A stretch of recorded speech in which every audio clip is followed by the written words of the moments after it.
A single wasp nest call to a pest control company runs $200 to $700 depending on location and nest size. And if you've got multiple nests, which is common by midsummer, they're happy to charge you per visit. Here's the thing, there are 4 methods that collectively cost under $25. Use stuff you can grab at any grocery or hardware store and cover every wasp scenario you're likely to deal with. Hidden colonies you can't find, active nests you can see, nests near electrical components, and the prevention step that stops them from coming back next season, which almost nobody does. Let's break down all 4. Method 1, the colony killer bait. This one is for when you know wasps are around but can't find the nest. Maybe they're foraging around your trash cans, your deck, your garden, but the colony itself is hidden somewhere out of sight. That's actually a perfect setup for bait because you don't need to find the nest. You let the wasps bring the poison home themselves. Here's why it works. Wasps are opportunistic scavengers attracted to sugary and protein-based food sources. A sweet liquid bait draws them in, and boric acid is what does the damage. Boric acid disrupts their digestive system and affects their nervous function. The key is that it works slowly. The wasp drinks from the bait, doesn't die on the spot, and flies back to the colony. It shares the contaminated food with the rest of the nest, including the larvae and the queen. Over 5 to 14 days, the colony declines and eventually collapses. What you will need. First, 1 empty plastic bottle. A 2-liter soda bottle works great. 1 cup of sweet liquid. Apple juice, sugar water, or apple cider vinegar mixed with a little sugar. 2 tablespoons of boric acid powder, available at most hardware stores and pharmacies, and a wooden skewer or straw as a landing platform.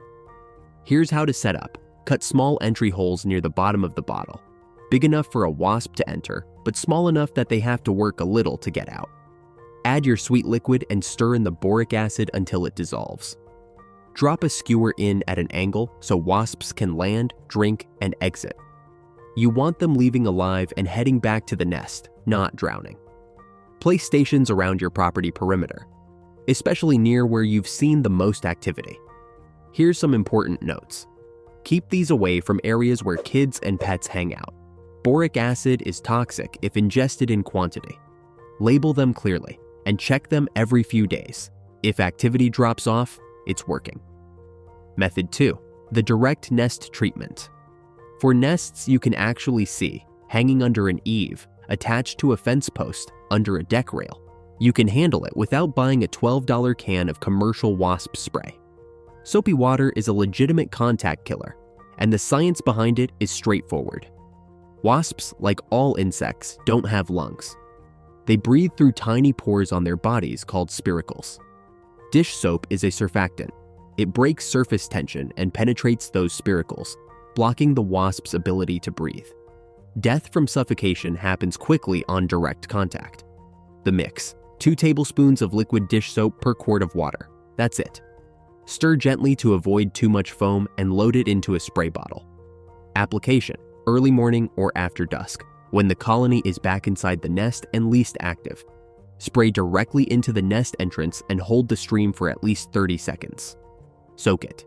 If you have a hose end sprayer, even better for distance and volume. One critical limitation you need to know. This method is only appropriate for small, exposed, accessible nests, the kind hanging openly where you can see the whole structure. If you're dealing with a large nest, an enclosed nest inside a wall or ceiling, or a ground burrow colony of yellow jackets, do not attempt this method. A short-range spray on a large, aggressive colony is a recipe for a swarm attack. Those situations call for commercial products with 15 to 20-foot spray distance, or a professional. Safety note from the original script that's worth keeping: never spray water-based solutions near electrical fixtures, outlets, or wiring. Method 3, the electrical safe approach. When nests are tucked into light fixtures, inside junction boxes, near outdoor outlets, or anywhere electricity is involved, the soapy water method is off the table entirely. You've got 2 solid options here. Option 1, wasp freeze spray. These are commercial aerosol products specifically rated for use near electrical components. Look for non-conductive on the label with a voltage rating. typically 32,000 to 47,000 volts. Brands like CRC and Spectre make these. They run $12 to $15, but a can lasts through multiple treatments. The freeze kills wasps on contact and evaporates without leaving a conductive residue. And option 2, diatomaceous earth. Food-grade DE in a squeeze bottle or duster is completely non-conductive and works well around electrical components. Apply it as a fine dust around the nest area during inactive hours, early morning or late evening. As wasps walk through it, the microscopic particles abrade their exoskeleton and damage the waxy coating that keeps them hydrated. They die from dehydration over 24 to 48 hours. It's slower than a freeze spray, but costs almost nothing if you already have a bag on hand. We did a full video on diatomaceous earth for pest control. If you want the deep dive, we will link it below. Check the channel. For both options, wear eye protection and avoid blowing the dust directly at your face. Method 4, the prevention step nobody does. This is the step that determines whether you're dealing with this every single year or actually getting ahead of it. Here's what's happening when wasps come back to the same spots season after season. Wasp colonies die off in winter, but before they do, new queens leave to overwinter and find new nesting sites in spring. Those queens use chemical cues, pheromones left on old nest sites, to identify locations that previous colonies found suitable. If you leave an old nest in place, you're essentially putting up a vacancy sign for next year. Step 1. Remove old nests after the colony has died off in late fall or early winter. The colony is gone. Wasps are not defensive of an empty nest, and removing it eliminates the pheromone signal that attracts new queens. And step 2. Apply a peppermint oil deterrent spray to the areas where nests keep appearing. This one is actually science-backed. A 2013 study published in the Journal of Pest Management Science found that peppermint oil was effective at repelling paper wasps and yellow jackets. The menthol and menthone compounds in the oil disrupt the wasp's scent detection and make treated areas unattractive for nest building. Here's the mix: 15 to 20 drops of peppermint essential oil. A little goes a long way here. 1 teaspoon of dish soap to help it bind to surfaces. 2 cups of water, shake and spray under eaves, around light fixtures, along deck railings, garage door frames, and shed entrances. Reapply every 2 to 3 weeks during active season, April through October, and again in early spring before queens start scouting. A couple of extra prevention habits worth building in. Keep trash cans tightly lidded. Exposed food waste is a free buffet for foraging wasps. Don't leave sweet drinks uncovered outside in summer repair. Any gaps or cracks in siding, eaves, or soffits where nests can get started inside walls.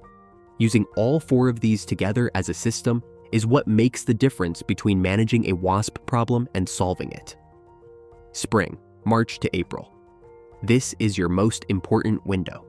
Queens are scouting and building early nests that are still small and easy to deal with. Set out your bait stations now. Apply your peppermint deterrent to last year's problem spots. Check under every eave and overhang weekly.